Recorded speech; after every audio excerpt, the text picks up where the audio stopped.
ಸ್ನೇಹಿತರೆ, Ram sir 360 YouTube ಚಾನಲ್ಗೆ ನಿಮಗೆ ಸ್ವಾಗತ. ನೋಡಿ, ಇವತ್ತಿನ ಪ್ರಚಲಿತ ಘಟನೆಗಳು ಅಂದರೆ ಜನವರಿ 28ರ ಪ್ರಚಲಿತ ಘಟನೆಗಳು. ಸ್ನೇಹಿತರೆ ನೋಡಿ, GK today, Prajavani, the Hindu, PIB ಅಂದರೆ ಪ್ರೆಸ್ ಇನ್ಫಾರ್ಮೇಷನ್ ಬ್ಯೂರೋ ಅಂತ ಅರ್ಥ. ಓಕೆ, ಇದ್ರ ಮೇಲೆ ನಮಗೆ ಇವತ್ತಿನ ಪ್ರಚಲಿತ ಘಟನೆ ನೋಡೋಣ. ಹಾಗಾದರೆ ಪ್ರಜಾವಾಣಿ ನ್ಯೂಸ್ ಪೇಪರ್ ಹಾಗೂ Kannada news paper, the Udaya news paper, ಕನ್ನಡದ ಎಲ್ಲ ನ್ಯೂಸ್ ಪೇಪರ್ನ ಹಾಕಿರ್ತೀನಿ, ಪ್ರಜಾವಾಣಿ ಒಂದೇ ಅಲ್ಲ. ನೋಡಿ, ಹಾಗಾದರೆ ಈಗ ಮೊದಲೇ ಕ್ವಶನ್ ನೋಡ್ತಾ ಬರೋಣ. ಹಾಗಾದರೆ ನೋಡಿ, ವೆರಿ ಇಂಪಾರ್ಟೆಂಟು.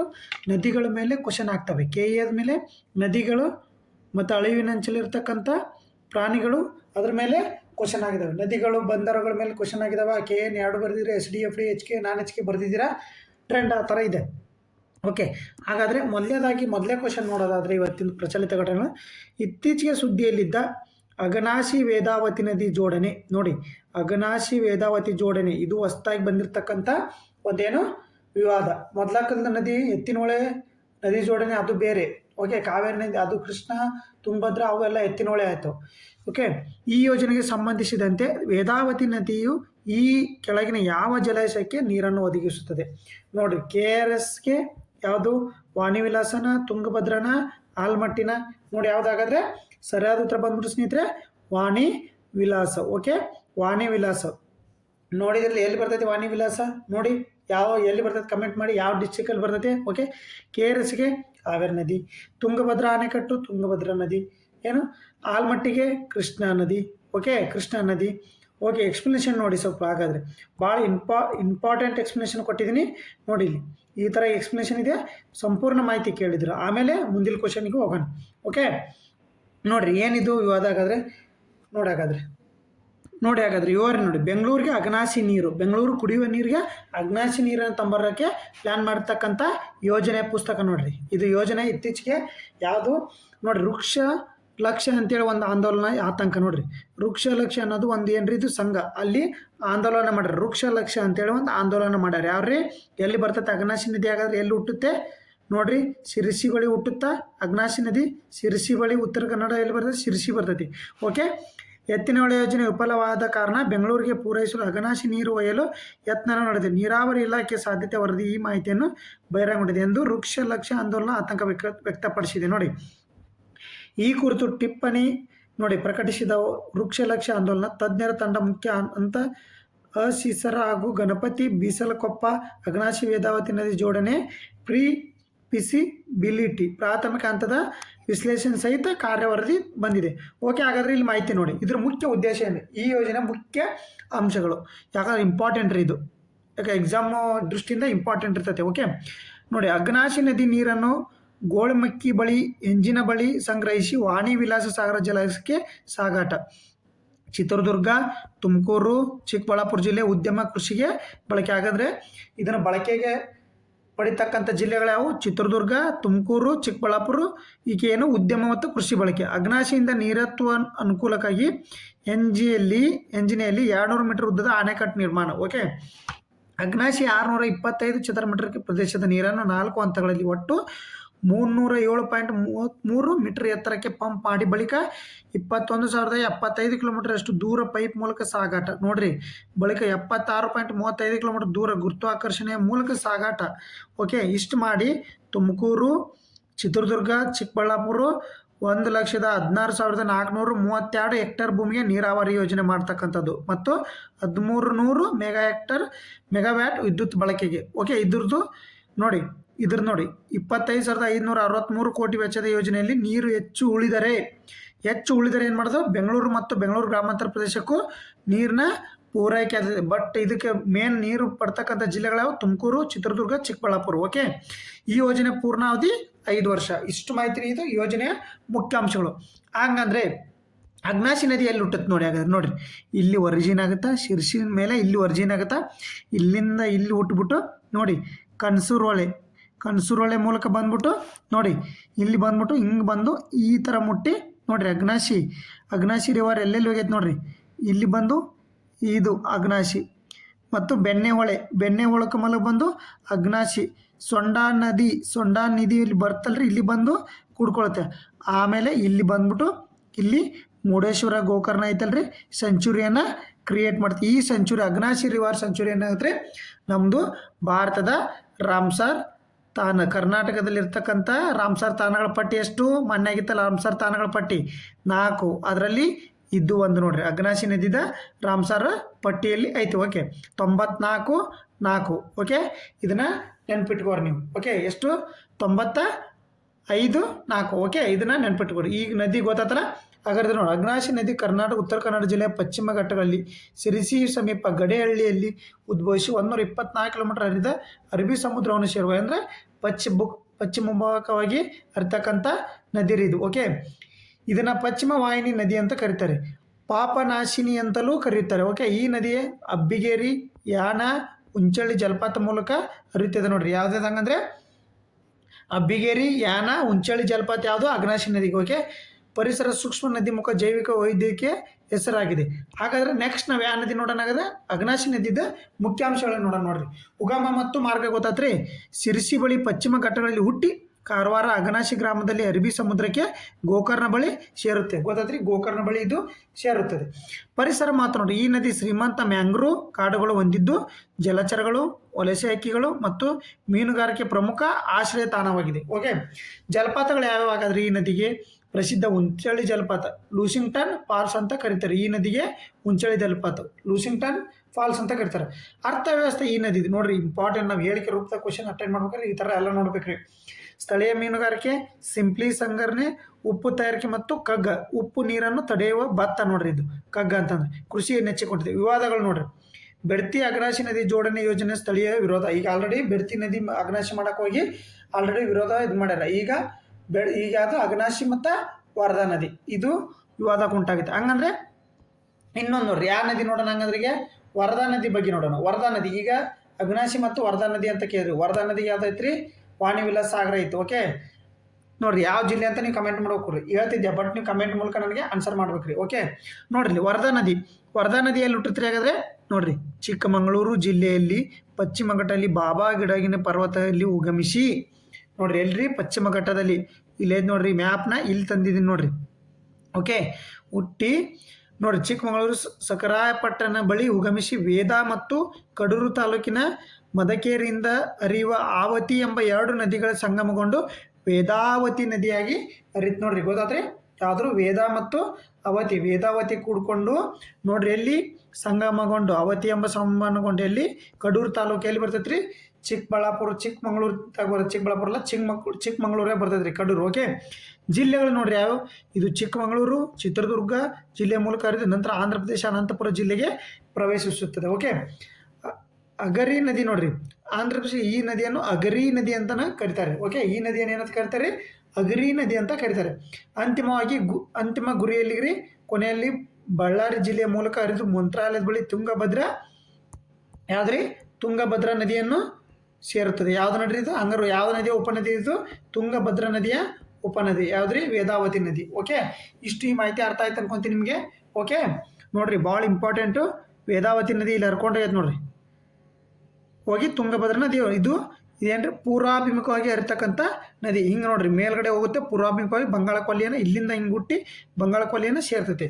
ಅರ್ಥ ಆಯ್ತು ಇದು ಇಷ್ಟು ಮಾಹಿತಿ ಇದ್ರ ಬಗ್ಗೆ ನಿಮ್ಗೆ ಗೊತ್ತಿರಬೇಕು. ಹಂಗಾರೆ ನೆಕ್ಸ್ಟ್ ನೋಡೋಣ ನೆಕ್ಸ್ಟ್ ಕ್ವಶನ್ ಕರೆಂಟ್ ಅಫೇರ್ಸ್ ನೋಡ್ರಿ ಭಾರತ ಯಾವ ವರ್ಷದ ವೇಳೆಗೆ ಮಲೇರಿಯಾ ಮುಕ್ತ ಎಲಿಮಿನೇಷನ್ ದೇಶವಾಗಲು ಗುರಿಯನ್ನು ಹೊಂದಿದೆ? 2027, 30, 45, 45 ನೋಡ್ರಿ ಇದಕ್ಕೆ ಸರಿಯಾದ ಉತ್ತರ 2030 ರೀ. ಸರಿಯಾದ ಉತ್ತರ ಬಂದ್ಬಿಟ್ಟು 2030. ಬಟ್ ಇನ್ನೊಂದು ಥರ ಕ್ವಶನ್ ಕೇಳ್ತಾನೆ ಭಾರತವು ಯಾವ ವರ್ಷ ವೇಳೆಗೆ ಮಲೇರಿಯಾ ಮುಕ್ತ ದೇಶವಾಗಲು ಗುರಿಯನ್ನು ಹೊಂದಿದೆ? ಇದು ರಾಷ್ಟ್ರೀಯವಾಗಿ ಅಂದರೆ 2030. ಸ್ಥಳೀಯವಾಗಿ ಅಂತ ಬರ್ತೀರಿ ಇನ್ನೊಂದು ಕ್ವಶನ್. ಸ್ಥಳೀಯವಾಗಿ ಅಂದರೆ 2027. ಓಕೆ ಎರಡು ಕ್ವಶನ್ ನಿಮಗೆ ಅಂಡರ್ಸ್ಟ್ಯಾಂಡ್ ಇರಬೇಕು. ಎಷ್ಟು 2027 ಸ್ಥಳೀಯವಾಗಿ. ಅಂತಾರಾಷ್ಟ್ರೀಯವಾಗಿ ಅಂದರೆ 2030. ಓಕೆ ಇಲ್ಲಿ ಭಾರತವು ಅಂತಾರಾಷ್ಟ್ರೀಯವಾಗಿ ಅಂತಂದರೆ 2030, ಸ್ಥಳೀಯವಾಗಿ ಅಂದರೆ 2027 ನೋಡ್ರಿ.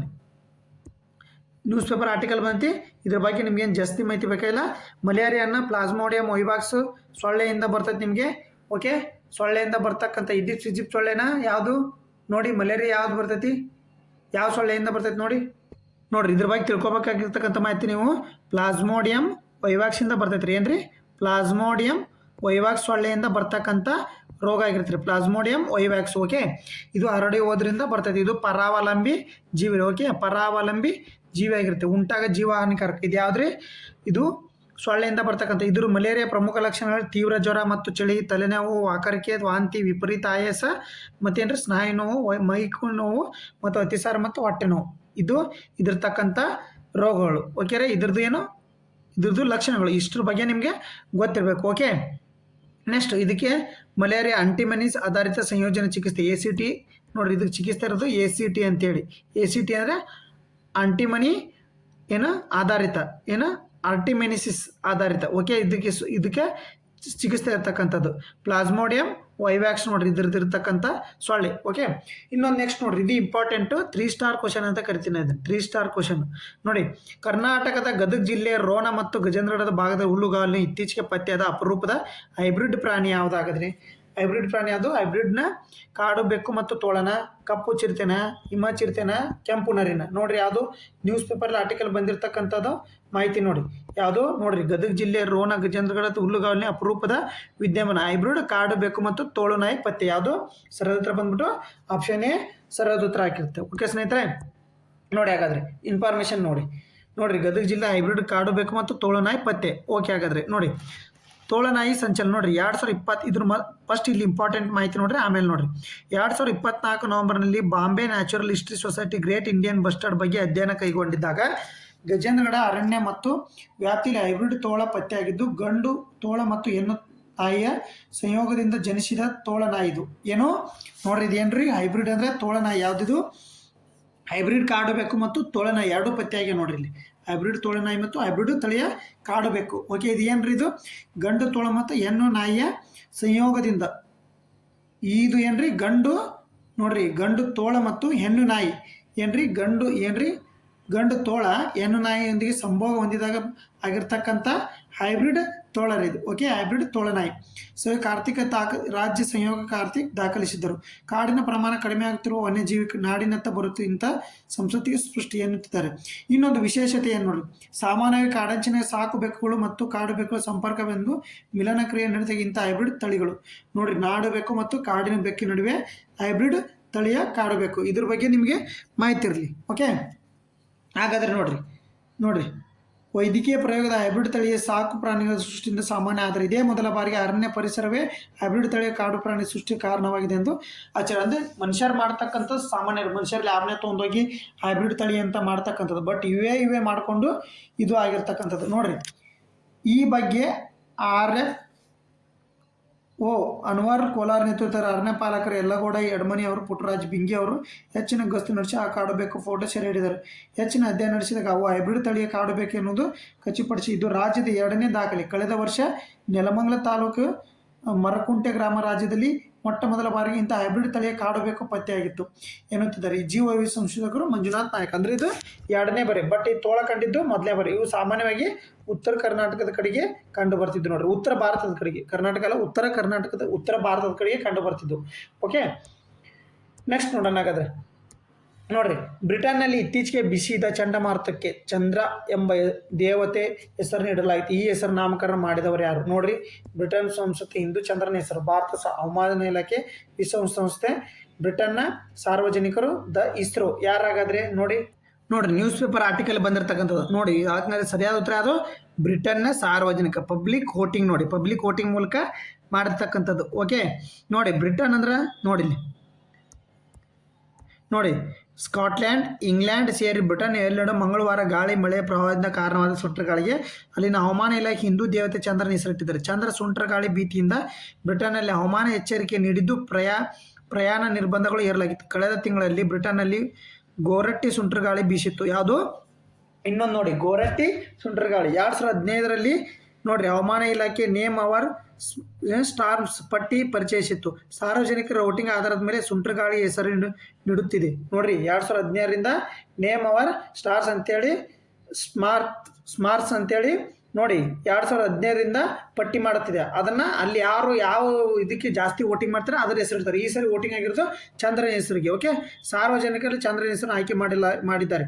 ಭಾವನೆ, ಮನಸ್ಸಿನ ತೋಳಾಟ, ರಾತ್ರಿ ಬೆಳಕು, ಕಡಲ ಉಬ್ಬರ ಹಾಗೂ ಸಸ್ಯಗಳನ್ನು ಚಂದ್ರನು ಪ್ರತಿನಿಧಿಸುತ್ತಾನೆ ಅಂತೇಳಿ ವೋಟಿಂಗ್ ಮೂಲಕ. ಓಕೆ, ಏನಾಗರೆ ಚಂದ್ರ ಎಲ್ಲಿ ಬ್ರಿಟನ್ಯಾಗ. ಹಂಗಾದ್ರೆ ದಿದ್ವಾ ಚಂಡಮಾರುತ ಇತ್ತೀಚೆಗೆ ಎಲ್ಲಿ ಬಂಗಾಳಕೊಲ್ಲಿ, ತಮಿಳುನಾಡು, ಆಂಧ್ರ ಪ್ರದೇಶ, ಶ್ರೀಲಂಕಾಕ್ಕೆ ಅಪ್ಪಳಿಸಿತ್ತು. ಯಾವುದು ದಿದ್ವಾ ಚಂಡಮಾರುತದಿಂದ ಆಪರೇಷನ್ ಯಾವುದು ಸಾಗರ್ ಸೇತು ಅಂತೇಳಿ ಮಾಡಿದ್ರು. ಓಕೆ ನೋಡಿರಿ ಏನ್ರಿ ಸ್ನೇಹ ಸೇತು ಅಂತ ಮಾಡಿದ್ರು. ಸಾಗರ್ ಸೇತು ಅಲ್ಲ, ಆಪರೇಷನ್ ನೋಡಿ ಆಪರೇಷನ್ ಸ್ನೇಹ ಸೇತು ಅಂತ ಮಾಡಿದ್ರು. ಎದಕ್ಕೆ ದಿದ್ವಾ ಸ್ನೇಹ ಸೇತು ಅಂತ ಮಾಡಿದ್ರು. ಎದಕ್ಕೆ ಆಪರೇಷನ್ ಇದಕ್ಕೆ ಶ್ರೀಲಂಕಾಕ್ಕೆ ದಿದ್ವಾ ಚಂಡಮಾರುತ ಮಾಡಿರುತ್ತೆ ಶ್ರೀಲಂಕಾಕ್ಕೆ. ಓಕೆ ಅದಕ್ಕೆ ಹೆಸರಿಟ್ಟಿರ್ತಕ್ಕಂಥದ್ದು ಯಾವುದು ಯಮನ್. ಓಕೆ ಇದು ನಿಮ್ಗೆ ನೆನಪಿರಲಿ. ನಾನು ಆಲ್ರೆಡಿ ಹಿಂದಿಲ್ದು ಹೇಳಿದ್ದೀನಿ, ಡಿಸೆಂಬರ್ದಲ್ಲಿ ಹೇಳಿದ್ದೀನಿ. ಓಕೆ ಇದನ್ನು ಕ್ವಶನ್ ಪೇಪರಲ್ಲಿ ಕ್ವಶನ್ ಆಗಿದೆ. ಓಕೆ ಹಂಗಾರೆ the rise of the hit man ಎಂಬ ಪುಸ್ತಕ ಯಾರ ಜೀವನ ಚರಿತ್ರೆ ಆಧಾರನ ನೀಡಿದೆ ನೋಡಿ. ನೇಮಲ್ಲೇ ಇದೆ ಹಿಟ್ ಮ್ಯಾನ್ ಅಂತೇಳಿ. ಮತ್ತೆ ನಾನು ನಿಮ್ಗೆ ಆನ್ಸರ್ ಕೊಡೋದು ಬೇಡ. ಓಕೆ ವಿರಾಟ್ ಕೊಹ್ಲಿನ, ರೋಹಿತ್ ಶರ್ಮಾ, ರಾಹುಲ್ ದ್ರಾವಿಡ್, MS ಧೋನಿನ ನೋಡಿ. ಸರಿಯಾದ ಉತ್ತರ ರೋಹಿತ್ ಶರ್ಮಾ ಅವರ ಕುರಿತು ಪುಸ್ತಕ the rise of the hit man Rahul ದ್ರಾವಿಡರಿಂದ ಬಿಡುಗಡೆ. ನೋಡಿ ಬೆಂಗಳೂರಲ್ಲಿ ರಾಹುಲ್ ದ್ರಾವಿಡರಿಂದ ಬಿಡುಗಡೆ ಆಗಿರ್ತಕ್ಕಂಥದ್ದು ರೋಹಿತ್ ಶರ್ಮಾ ಅವ್ರ ಬಗ್ಗೆ. ಓಕೆ ನೋಡಿ ಇಲ್ಲಿ ಬಂದಿರತಕ್ಕಂಥದ್ದು ಇವರ ಕುರಿತು ಕ್ರೀಡಾ ಪತ್ರಕರ್ತ ಲೇಖಕ R ಕೌಶಿಕ್ ಬರೆದಿರುವ ನೋಡ್ರಿ. ಯಾರಿದ್ರ ಲೇಖಕ ಆಗರೆ ರೋಹಿತ್ ಶರ್ಮಾ ಅವರ ಕುರಿತು the rise of the hit man ಯಾರಿದ್ರು ಲೇಖಕ R ಕೌಶಿಕ್ ಅನ್ನೋರು ನಮ್ಮ ಕರ್ನಾಟಕದ ಕ್ರೀಡಾಪಟುವರು. Okay the rise of the hit man ಪುಸ್ತಕವನ್ನು ಮಂಗಳವಾರ ದಿಗ್ಗಜ ಕ್ರಿಕೆಟ್ ರಾಹುಲ್ ದ್ರಾವಿಡ್ರೊಂದಿಗೆ ಬಿಡುಗಡೆ ಚಿನ್ನಸ್ವಾಮಿ ಕ್ರೀಡಾಂಗಣದಲ್ಲಿ ನಡೆದ ಸಮಾರಂಭ. ದಿಗ್ಗಜ ಕ್ರಿಕೆಟ್ RS ವಿಶ್ವನಾಥ್, ಖ್ಯಾತ ಹಾಕಿ ಆಟಗಾರ ಧನರಾಜ್ ಪಿಳ್ಳೆ. ನೋಡ್ರಿ ಯಾವ ಆಟಗಾರರು ಮೊನ್ನೆ ಆಟಗಾರರು ಮತ್ತು ಅವ್ರ ಹೆಸರು ಕೊಟ್ಟಿದ್ರು. ವಿಶ್ವನಾಥ್ ಕ್ರಿಕೆಟಿಗೆ ಸಂಬಂಧಪಟ್ಟಿದ್ರೆ, ಧನರಾಜ್ ಪಿಳ್ಳೆ ಅವರು ಹಾಕಿಗೆ ಸಂಬಂಧಪಟ್ಟಿದ್ರು. ಭಾರತ ಹಾಕಿ ತಂಡದ ಮಾಜಿ ಗೋಲ್ ಕೀಪರ್ PR ಶ್ರೀಜೇಶೇರಿ. ನೋಡಿ PR ಶ್ರೀಜೇಶೇನವರು ಹಾಕಿ ಗೋಲ್ ಕೀಪರ್ ಮತ್ತು ಉಪಸ್ಥಿತರಿದ್ದು. ಕರ್ನಾಟಕ ಕ್ರಿಕೆಟ್ ಸಂಸ್ಥೆ ಅಧ್ಯಕ್ಷ ವೆಂಕಟೇಶ್ ಪ್ರಸಾದ್ ಇವರು ಕ್ರಿಕೆಟಿಗೆ ಸಂಬಂಧಪಟ್ಟ ಕಾರ್ಯಕ್ರಮದಲ್ಲಿ ಪಾಲ್ಗೊಂಡು. ಈ ವೇಳೆ ದ್ರಾವಿಡ್ ವೆಂಕಟೇಶ್ ಜೊತೆ ಸಂವಾದ ಕೂಡ ನಡೆಯಿತು. ಓಕೆ ಇದು ನೀವು ಆಟಗಾರರು ಮತ್ತು ಆಟದ ಜೊತೆಗೆ ಹೊಂದಾಣಿಕೆ ಮಾಡ್ಕೋಬೇಕಾಗುತ್ತೆ. ಓಕೆ ನೆಕ್ಸ್ಟ್ ಕ್ವಶನ್ ನೋಡೋಣ. ಹಾಗಾದ್ರೆ ನೋಡಿ ಹಂಪಿ ಅಚ್ಯುತರಾಯ ದೇವಸ್ಥಾನ ಆವರಣದಲ್ಲಿ ಇತ್ತೀಚೆಗೆ ಯಾವ ಅಪರೂಪದ ಅಕ್ಕಿ ಪತ್ತೆಯಾಗಿದೆ? ನೋಡಿ ನ್ಯೂಸ್ ಪೇಪರ್ ಬಂದಿರತಕ್ಕಂಥ ಹಂಪಿಯಲ್ಲಿ ಕಂದು ಸುಂದರಿ ಅಂತೇಳಿ ಆರ್ಟಿಕಲ್ ಬಂದಿದೆ. ನೋಡ್ರಿ ವಿಜಯವಾಣಿ ಚಿತ್ರ ನೋಡ್ರಿ. ಇದು ವಿಜಯವಾಣಿ ಪೇಪರ್ನಲ್ಲಿ ಬಂದಿರತಕ್ಕಂಥದ್ದು. ಓಕೆ ಗ್ರೇಟ್ ಇಂಡಿಯನ್ ಬಸ್ಟರ್ಡ್ ಎಲ್ಲಿ ಬರ್ತೈತಿ? ಬ್ರೌನ್ ರಾಕ್ ಬಾಟ್, ಫ್ಲೆಮಿಂಗೋ, ಹಾರ್ನ್ ಬಿಲ್ ಎಲ್ಲಿ ಬರ್ತಾವ್ರಿ? Great Indian bustard Rajasthan. Okay hornbill ಎಲ್ಲಿ? ಅಸ್ಸಾಂ, ನಾಗಾಲ್ಯಾಂಡ್. ಫ್ಲೆಮಿಂಗೋ ಎಲ್ಲಿ ಬರ್ತೈತೆ ನೋಡ್ರಿ? ಬ್ರೌನ್ ರಾಕ್ ಚಾಟ್ ಕಂದು ಬಂಡೆ ಸಿಳ್ಳಾರ. ಸರಿಯಾದ ಉತ್ತರ ಬಂದ್ಬಿಟ್ಟು ಬ್ರೌನ್ ರಾಕ್ ಚಾಟ್. ನೋಡ್ರಿ ಹಾಗಾದ್ರೆ ನ್ಯೂಸ್ ಪೇಪರ್ ಆರ್ಟಿಕಲ್ ಬಂದಿರತಕ್ಕಂಥದ್ದು. ನೋಡ್ರಿ ಹಂಪಿಯಲ್ಲಿ ಕಂಡು ಬಂದ ಬ್ರೌನ್ ರಾಕ್ ಚಾಟ್ ಹೊಸಪೇಟೆ. ಹಂಪಿಯ ಶಿಲ್ಪಕಲೆಗಳ ಮಡಿಲಲ್ಲಿ ಇದೀಗ ಅಪರೂಪದ ಅತಿಥಿಯೊಬ್ಬನು ಕಲರವ ಶುರುವಾಗಿದೆ. ಮೂಲತಃ ಉತ್ತರ ಹಾಗೂ ಮಧ್ಯ ಭಾರತದ ಬಯಲು ಸೀಮೆಯಲ್ಲಿ ನೆಲೆಗೊಂಡಿರುವ. ಹಂಗಾರೆ ಉತ್ತರ ಭಾರತ ಹಾಗೂ ಮಧ್ಯ ಭಾರತ ಅಂದ್ರೆ ಎಲ್ಲಿ ಬರ್ತೈತ್ರಿ? ಉತ್ತರ ಭಾರತ ಅಂತ ಇಲ್ಲಿ ಬರ್ತೈತ್ರಿ. ಉತ್ತರ ಭಾರತ ಅಂತ ನಾವು ಇದಕ್ಕೆ ಅಂತೀವ್ರಿ. ಓಕೆ ಉತ್ತರ ಭಾರತ ಅಂತೇಳಿ ಇದಕ್ಕೆ ಅಂತೀವ್ರಿ. ಮಧ್ಯ ಭಾರತ ಅಂದ್ರೆ ಇಲ್ಲಿ ರೀ. ಇದು ಉತ್ತರ ಭಾರತ, ಇದು ಮಧ್ಯ ಭಾರತ, ಇದು ದಕ್ಷಿಣ ಭಾರತ. ಇದಕ್ಕೆ ನಿಮಗೆ ಗೊತ್ತಿರಬೇಕು. ಓಕೆ ನೆಲೆಗೊಂಡಿರುವ ಕಂದು ಬಂಡೆ ಸಿಳ್ಳಾರ ಬ್ರೌನ್ ರಾಕ್ ಚಾಟ್ ಅಕ್ಕಿ ಹಂಪಿಯ ಐತಿಹಾಸಿಕ ಸ್ಮಾರಕ ಮೇಲೆ ಪತ್ತೆಯಾಗುವ ಮೂಲಕ ಪಕ್ಷಿ ಪ್ರೇಮಿಗಳು ಅಚ್ಚರಿ ಮೂಡಿಸಿದೆ. ವನ್ಯಜೀವಿ ತಂದ ಪಂಪಯ್ಯ ಸ್ವಾಮಿ ಮಳ್ಳಿಮಠ್ ಮಾರ್ಗದರ್ಶನ. ಹಂಗಂದ್ರೆ ಇವರು ಪಂಪಯ್ಯ ಸ್ವಾಮಿ ಮಳ್ಳಿಮಠ್ ಯಾವುದಕ್ಕೆ? ವನ್ಯಜೀವಿ ತಜ್ಞರು. ದೇಗುಲ ಆವರಣದ ಪಕ್ಷಿ ವೀಕ್ಷಣೆಯಲ್ಲಿ ತೊಡಗಿದ್ದ ಕೋಲ್ಕತ್ತಾದ ತಂಡಕ್ಕೆ ಈ ಅಕ್ಕಿ ಗೋಚರಿಸಿದೆ. ಓಕೆ ಸ್ಮಾರಕಗಳ ಮೇಲೆ ಲವಲವಿಕೆಯಿಂದ ಹರಡುತ್ತಿರುವ ಈ ಪುಟ್ಟ ಅಕ್ಕಿಯನ್ನು ಕ್ಯಾಮ್ರಾದಲ್ಲಿ ಸೆರೆ ಹಿಡಿದು. ಸಾಮಾನ್ಯವಾಗಿ ಹಳೆ ಕಟ್ಟಡ ಹಾಗೂ ಶಿಲೆಗಳ ಮೇಲೆ ವಾಸಿಸುವ ಈ ಪಕ್ಷಿ ಹಿಂದೆ ಪಂಪಯ್ಯ ಸ್ವಾಮಿಯವರ ಕೊಪ್ಪಳದ ಇಟಗಿ ಮಹಾದೇವ ದೇಗುಲ ಪತ್ತೆ ಹಚ್ಚಿದರು. ಎಲ್ಲಿ? ಇಟಗಿಯಲ್ಲಿ. ಇತ್ತೀಚೆಗೆ ಹಿಂದೆಯಲ್ಲೇ ಇಟಗಿಯಲ್ಲಿ. ಓಕೆ ಇದೀಗ ಹಂಪಿಯ ಹವಾಮಾನ ಹಾಗೂ ಇಲ್ಲಿನ ಬಂಡೆಗಳ ಆವಾಸ್ಥಾನಕ್ಕೆ ಅಕ್ಕಿ ಸಂಪೂರ್ಣವಾಗಿ ಹೊಂದಿಕೊಂಡಿದ್ದು ಇಲ್ಲೇ ಸಂತಾನೋತ್ಪತ್ತಿ ನಡೆಸಿ ಶಾಶ್ವತವಾಗಿ ಕೊಂಡಿದೆ ಎಂದು ಪಂಪಯ್ಯ ಅವರು ಏನಿವರು ವನ್ಯಜೀವಿ ತಜ್ಞ ಪಂಪಯ್ಯ ಮಳ್ಳಿಮಠ್. ಓಕೆ ಇದ್ರ ಬಗ್ಗೆ ನೀವು ತಿಳ್ಕೊಡಿ. ಕಂದು ಎಲ್ಲಿ? ಉತ್ತರ ಭಾರತ, ಮಧ್ಯ ಭಾರತ. ಬಟ್ ಇತ್ತೀಚೆಗೆ ಹಂಪಿಯಲ್ಲಿ ಕಂಡು ಬರುತ್ತೆ. ಏನು ಯಾವುದಿದು? Brown rock chat. Okay brown rock chat ಅಂದರೆ ಹಳೆ ಕಲ್ಲಿನ ಮೇಲೆ ವಾಸಿಸ್ತಕ್ಕಂಥ ಜೀವಿ. ಓಕೆ ನೋಡಿದ್ದ ಹಿಂದೂ ನ್ಯೂಸ್ ಪೇಪರ್ಲಿ ಸೈನ್ಸ್ ಕ್ವಶನ್ ನೋಡಿ. ಸೈನ್ಸ್ ಕ್ವಶನ್ ಬಂದಿದೆ. ವಿಜ್ಞಾನಕ್ಕೆ ಸಂಬಂಧಿಸಿದಂತೆ ನೋಡಿ ತಂಡವು ಇತ್ತೀಚೆಗೆ ಏನ್ರಿದು? ವಿಜ್ಞಾನ ತಂಡವು ಯಾವ ಕಣದ ಅಧ್ಯಯನದ ಮೂಲಕ ಕಾಸ್ಮಿಕ್ ಕಿರಣಗಳ ರಹಸ್ಯ ತಿಳಿಯಲು ಪ್ರಯತ್ನಿಸುತ್ತಿದೆ? ಯಾವುದಾದರೆ ನ್ಯೂಟ್ರಾನ್, ಡ್ಯೂಟೆರಾನ್, ಯಾವುದು ಪ್ರೋಟಾನ್ ಮತ್ತು ಎಲೆಕ್ಟ್ರಾನ್. ಯಾವುದು ನೋಡ್ರಿ? ಸರಿಯಾದ ಉತ್ತರ ಬಂದ್ಬಿಟ್ಟು to make a sense of cosmic rays CERN. ನೋಡ್ರಿ CERN ತಂಡ ಇತ್ತೀಚೆಗೆ. Okay team track fragile nucleus deuteron ನೋಡಿ. ಸರಿಯಾದ ಉತ್ತರ ಬಂದ್ಬಿಟ್ಟು ಇದಕ್ಕೆ ಡ್ಯೂಟೆರಾನ್ ನೋಡ್ರಿ. ಇಲ್ಲಿ ಉತ್ತರ ವಿತ್ ಇಂಗ್ಲೀಷ್ನಾಗ ಕೊಟ್ಟಿದ್ದೀನಿ ನಿಮಗೆ. ಯಾರು the Hindu paper newspaper ಓದ್ತಿರ್ತಿರಲ್ಲ ಅವ್ರಿಗೆ ಮಾಹಿತಿ ಉಪಯುಕ್ತ ಆಗಲಿ. ದ ಹಿಂದೂ ನ್ಯೂಸ್ ಪೇಪರ್ನ ಇಂಗ್ಲೀಷ್ನ ವಿತ್ ಇಂಗ್ಲೀಷ್ ಎಕ್ಸ್ಪ್ಲನೇಷನ್ ಕೊಟ್ಟಿದ್ದೀನಿ ನೋಡಿ. ಡ್ಯೂಟೆರಾನ್ಗಳು ಘರ್ಷಣೆಯ ತಕ್ಷಣವೇ ಹುಟ್ಟುವುದಿಲ್ಲ. ಡ್ಯೂಟೆರಾನ್ಗಳಿಗೆ ಘರ್ಷಣೆ ತಕ್ಷಣ ಹುಟ್ಟುವುದಿಲ್ಲ, ಬದಲಾಗಿ ಘರ್ಷಣೆ ಸ್ವಲ್ಪ ಸಮಯದ ನಂತರ ಮತ್ತು ಸ್ವಲ್ಪ ದೂರದಲ್ಲಿ ಅಸ್ತಿತ್ವದಲ್ಲಿರುವ ಪ್ರೋಟಾನ್ಗಳು ಮತ್ತು ನ್ಯೂಟ್ರಾನ್ಗಳು ಒಂದಕ್ಕೊಂದು ಸೇರಿಕೊಳ್ಳುವ ಮೂಲಕ ರೂಪುಗೊಳ್ಳುತ್ತದೆ ಎಂದು ಅಧ್ಯಯನ ತಿಳಿಸಿದೆ. ನೋಡಿ, ಡ್ಯೂಟೆರಾನ್ಗಳು ಹೆಂಗೆ ಹುಟ್ಟುಕೊಳ್ತಾವೆ ಅಂತೇಳಿ ಯಾವ ಅಧ್ಯಯನ ತಿಳಿಸೈತೆ? ಘರ್ಷಣೆ, ಪ್ರೋಟಾನ್ ಮತ್ತು ನ್ಯೂಟ್ರಾನ್ನ ಘರ್ಷಣೆ ಮೂಲಕ ಬದುಕನ್ನು ಹುಟ್ಟುಕೊಳ್ಳಲ್ಲ, ಬೇಗನೆ ಹುಟ್ಟುಕೊಳ್ಳಲ್ಲ. ಸ್ವಲ್ಪ ಸಮಯದ ನಂತರ ಮತ್ತು ಸ್ವಲ್ಪ ದೂರದ ನಂತರ ಅಸ್ತಿತ್ವದಲ್ಲಿರುವ ಪ್ರೋಟಾನ್ ಮತ್ತು ನ್ಯೂಟ್ರಾನ್ ಒಂದಕ್ಕೊಂದು ಸೇರಿಕೊಳ್ಳುವ ಮೂಲಕ, ಪ್ರೋಟಾನ್ ಮತ್ತು ನ್ಯೂಟ್ರಾನ್ ಒಂದಕ್ಕೊಂದು ಸೇರಿಕೊಳ್ಳುವ ಮೂಲಕನೇ ಡ್ಯೂಟೆರೋನಿಯಂ ಎದಕ್ಕೆ ಬಳಸ್ತಾರೆ ನೋಡ್ರಿ? ಡ್ಯೂಟೆರೋನಿಯಂ ಎದಕ್ಕೆ ಬಳಸ್ತಾರೆ ನೋಡ್ರಿ? ಸ್ಫೋಟಕ ವಸ್ತುಗಳಲ್ಲಿ ಬಳಸ್ತಾರೆ, ನೆನ್ಪಿಟ್ಕೊಡ್ರಿ ನೀವು ಬೇಕಾದ್ರೆ. ಓಕೆ, ಹಂಗಾರೆ ನೆಕ್ಸ್ಟ್ ಕ್ವಶನ್ ಬರೋಣಾಗಾರೆ. ಭಾರತ ಯಾವ ವರ್ಷ ವೇಳೆಗೆ ಸ್ವದೇಶಿ ನಿರ್ಮಿತ 3 ನ್ಯಾನೋಮೀಟರ್ ಚಿಪ್ಗಳನ್ನು ತಯಾರಿಸುವ ಗುರಿಯನ್ನು ಹೊಂದಿದೆ? ನೋಡ್ರಿ, ಯಾವ ವರ್ಷಕ್ಕೆ? 2028ಕ್ಕೆ, 30ಕ್ಕೆ, 32ಕ್ಕೆ, 32 ನೋಡಿ, ಇಲ್ಲೇ ಕೊಟ್ಬಿಟ್ರೆ ನ್ಯೂಸ್ ಪೇಪರ್ನಾಗ ಆರ್ಟಿಕಲ್ ನೋಡಿ. 2032ರ ವೇಳೆಗೆ ಚಿಪ್ ತಯಾರಿಕೆ ನೋಡ್ರಿ. ಇಲ್ಲಿ ಏನೇನಿದ್ರು ಯಾರು ಹಂಗಂದ್ರೆ ಇದರಲ್ಲಿ ಇಂಪಾರ್ಟೆಂಟ್ ನೋಡ್ಕೋಬೇಕಾಗಿರ್ತಕ್ಕಂಥದ್ದು ನೇಮ ನೋಡ್ರಿ. ಒಮ್ಮೆ ಮಾನ್ಯ ಬಂದರು ಸಚಿವರನ್ನು ಕೇಳಿದ್ರು, ಅದಕ್ಕೋಸ್ಕರ ನಾನು ಹೇಳ್ತಿರೋದು. ಯಾವ್ದಾರ ಉದ್ಘಾಟನೆ ನಡೆದ್ರ, ಯಾವ್ದಾರ ಕಾರ್ಯಕ್ರಮ ಉದ್ಘಾಟನೆ ನಡೆದ್ರ ಅಲ್ಲಿ ಕ್ವಶನ್ ಆಗ್ತಿರ್ತವೆ ಏನ್ರಿ. ಭಾರತದಲ್ಲಿ 2032ರ ವೇಳೆಗೆ ಸ್ಮಾರ್ಟ್ ಫೋನ್ ಮತ್ತು ಕಂಪ್ಯೂಟರ್ಗಳಲ್ಲಿ ಬಳಸುವ ಅತ್ಯಾಧುನಿಕ 3 ನ್ಯಾನೋಮೀಟರ್ ಚಿಪ್ಗಳನ್ನು ದೇಶವಾಗಿ ತಯಾರಿಸಲು ಗುರಿ ಹೊಂದಿದೆ ಎಂದು ಕೇಂದ್ರ ಸಚಿವ ಅಶ್ವಿನಿ ವೈಷ್ಣವ್ ತಿಳಿಸಿದ್ದಾರೆ. ನೋಡ್ರಿ, ಯಾರ್ರಿ ಕೇಂದ್ರ ಸಚಿವ? ಏನ್ರಿ ಇವರು? ವಿಜ್ಞಾನ ಮತ್ತು ತಂತ್ರಜ್ಞಾನ ಸಚಿವ ಅಂತ ಬರ್ತಾರೆ ಇವರು.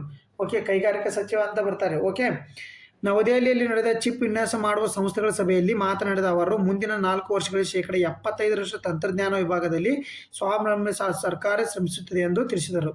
ಓಕೆ, ನೋಡ್ರಿ, ಏನು ಇವರು ಕೇಂದ್ರ ಸಚಿವರು ತಿಳಿಸ್ಯಾರ ಎಲ್ರಿ? ನವದೆಹಲಿಯಲ್ಲಿ ಏನು 2032ರೊಳಗೆ 3 ನ್ಯಾನೋ ಚಿಪ್ಗಳು. ಯಾಕಂದ್ರೆ ಕಾರ್ಯಕ್ರಮ ಉದ್ಘಾಟನೆ ಮಾಡಿದವ್ರದ್ದು ಅವ್ರದ್ದು ಅಲ್ಲಿ ಮಾತಾಡ್ದವ್ರು ನೆನ್ಪಿಡು. ಯಾಕೆ ಮನೆ ಬಂದರು ಸಚಿವ ಕೇಳಿದವರು. ಓಕೆ, ಅದಕ್ಕೋಸ್ಕರ ನೆಕ್ಸ್ಟ್ ಕ್ವಶನ್ ಬರೋಣಾಗದ್ರಿ. ನೋಡಿ, GK ಟುಡೇ ಕ್ವಶನ್ ಇದು GK ಟುಡೇ ಕ್ವಶನ್ ನೋಡಿ. ಸೆಪಾಯಿಜಲ್ ವನ್ಯಜೀವಿ ಅಭಯಾರಣ್ಯ ಯಾವ ರಾಜ್ಯದಲ್ಲಿ? ನೋಡ್ರಿ, ಎಲ್ಲ ವನ್ಯಜೀವಿನ ಬರ್ ನೋಡ್ರಿ. ಇಂಥದ್ದು ಎಲ್ಲರೂ ಕೇಳಿ ನೀವು. ಸೆಪಾಯಿಜಲ್ ನೋಡ್ರಿ, ಅಸ್ಸಾಂದಲ್ಲಿ ಐತೆ, ತ್ರಿಪುರದಲ್ಲಿ ಐತೆ, ಮಿಜೋರಾಂದಲ್ಲಿ ಐತೆ, ಮಣಿಪುರದಲ್ಲಿ ಐತೆ. ನೋಡ್ರಿ, ಎಲ್ಲೈತೆ ಹಾಗಾದ್ರೆ? ಎದಕ್ಕೆ ಇತ್ತೀಚೆಗೆ ನ್ಯೂಸಲ್ಲಿ ಐತೆ ನೋಡ್ರಿ. ಹಾಗಾದ್ರೆ ನೋಡ್ರಿ, ಸೆಪಾಯಿಜಲ್ ಅನ್ನೋದು ತ್ರಿಪುರದಲ್ಲಿ ಬರ್ತಕ್ಕಂಥ ವನ್ಯಜೀವಿ ಅಭಯಾರಣ್ಯ ನೋಡ್ರಿ. ಎಲ್ರಿ? ತ್ರಿಪುರದಲ್ಲಿ. ಓಕೆ, ನೋಡ್ರಿ ಎಕ್ಸ್ಪ್ಲನೇಷನ್ ಎದಕ್ಕೆ ನ್ಯೂಸಲ್ಲಿ ಐತೆ.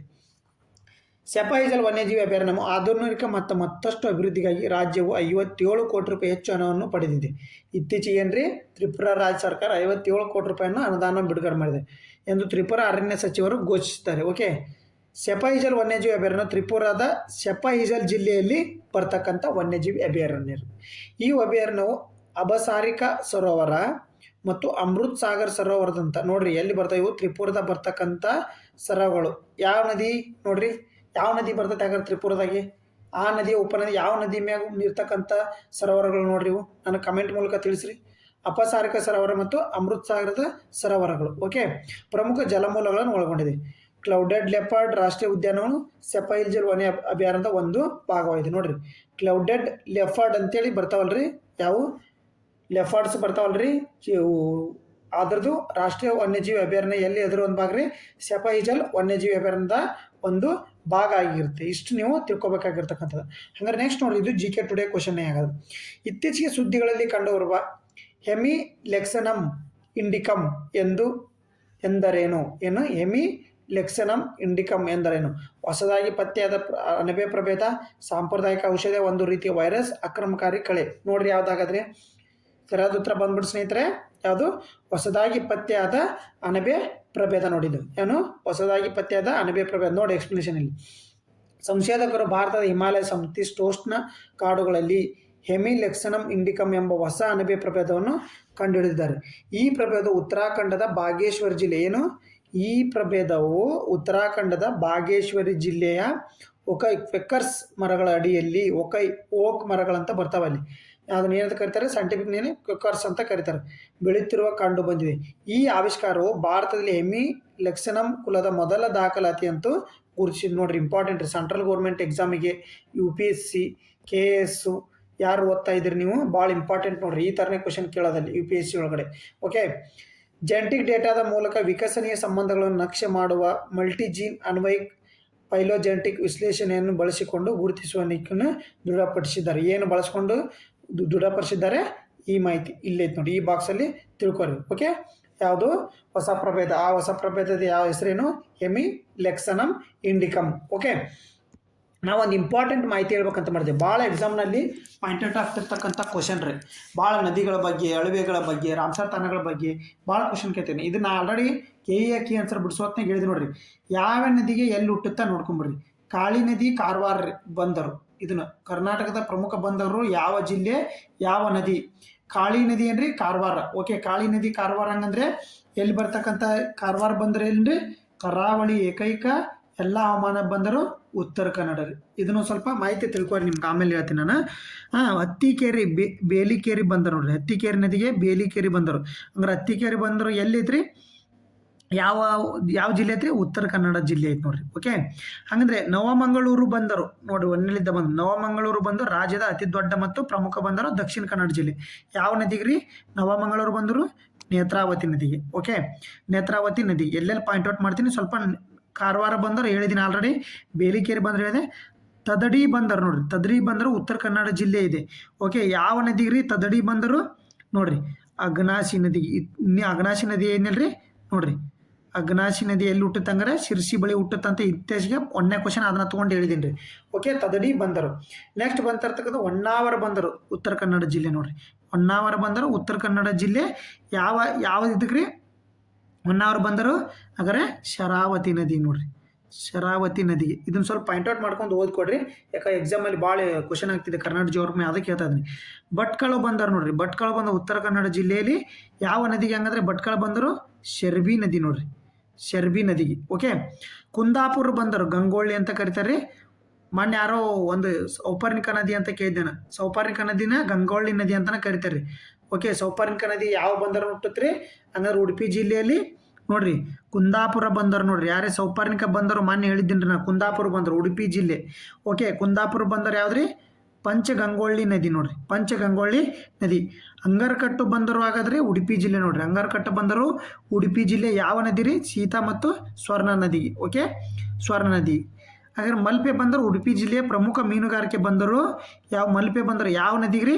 ಉದ್ಯಾವರ ನದಿಗೆ ನೋಡ್ರಿ. ಉದ್ಯಾವರ ನದಿಗೆ. ಹಂಗಾರೆ ಪಡುಬಿದ್ರಿ ಬಂದರು ಉಡುಪಿ ಜಿಲ್ಲೆ ಯಾವ ನದಿಗೆ ರೀ? ಪಡುಬಿದ್ ಮುಲ್ಕಿ ನದಿಗೆ ನೋಡ್ರಿ. ಮುಲ್ಕಿ ನದಿಗೆ. ಓಕೆ, ಹಳೆ ಮಂಗಳೂರು ಬಂದರು ಮಂಗಳೂರಿನ ಹಳೆ ಬಂದರು. ಓಕೆ ರೀ, ಇಷ್ಟು ಮಂಗಳೂರು ಯಾವುದು? ಇದು ನೇತ್ರಾವತಿ ನದಿಗಿನ ಮುಂದುವರೆದು ಆಗಿರುತ್ತೆ. ಓಕೆ, ಇಷ್ಟು ಮಾಹಿತಿ ನೀವು ತಿಳ್ಕೊರಿ, ಇದು ಇಂಪಾರ್ಟೆಂಟ್ ತಿಳ್ಕೊರಿ. ಹಂಗಾರೆ ನೀವು ಈ ಕ್ವಶನಿಗೆ ಕಮೆಂಟ್ ಮೂಲಕ ಆನ್ಸರ್ ಮಾಡ್ಬೇಕ್ರಿ. ಕಮೆಂಟ್ ಮೂಲಕ ಆನ್ಸರ್ ಮಾಡಿ ನೋಡಿರಿ. ನಾ ಇತ್ತೀಚೆಗೆ ಲೈವ್ ಕ್ಲಾಸಲ್ಲಿ ಸಂಜೆ ಲೈವ್ ಕ್ಲಾಸಲ್ಲಿ ಮಾಡಿರ್ತಕ್ಕಂಥ ಕ್ವಶನ್ ಇದು. ಬೆಂಕಿ ಕಡ್ಡಿ ನೋಡ್ರಿ, ಗೋರ್ಮೆಂಟ್ ಹೋಗೋದು. ಬೆಂಕಿ ಕಡ್ಡಿಯ ತುದಿಯಲ್ಲಿರುವ ಯಾವ ಘಟಕವು ಘರ್ಷಣೆಯಿಂದ ಉಂಟಾದ ಉಷ್ಣದಿಂದ ಮೊದಲು ದಹಿಸುತ್ತದೆ? ಆಂಟಿಮನಿ, ಟ್ರೈಫಾಸ್ಫೇಟ್, ಪೊಟ್ಯಾಷಿಯಂ ಕ್ಲೋರೈಡ್, ಬಿಳಿ ರಂಜಕ, ಕೆಂಪು ರಂಜಕ. ನಾ ಬ್ರೀಫ್ ಎಕ್ಸ್ಪ್ಲನೇಷನ್ ಕೊಟ್ಟಿದ್ದೀನಿ, ಹೋಗಿ ನಾನು ಲೈವ್ ಕ್ಲಾಸಲ್ಲಿ ಹೋಗ್ಬಿಟ್ಟು ನೋಡಿ. ಬಟ್ ಇದಕ್ಕೆ ಆನ್ಸರ್ನ ಕಮೆಂಟ್ ಮೂಲಕ ಕಮೆಂಟ್ ಮಾಡಿ. ಧನ್ಯವಾದಗಳು.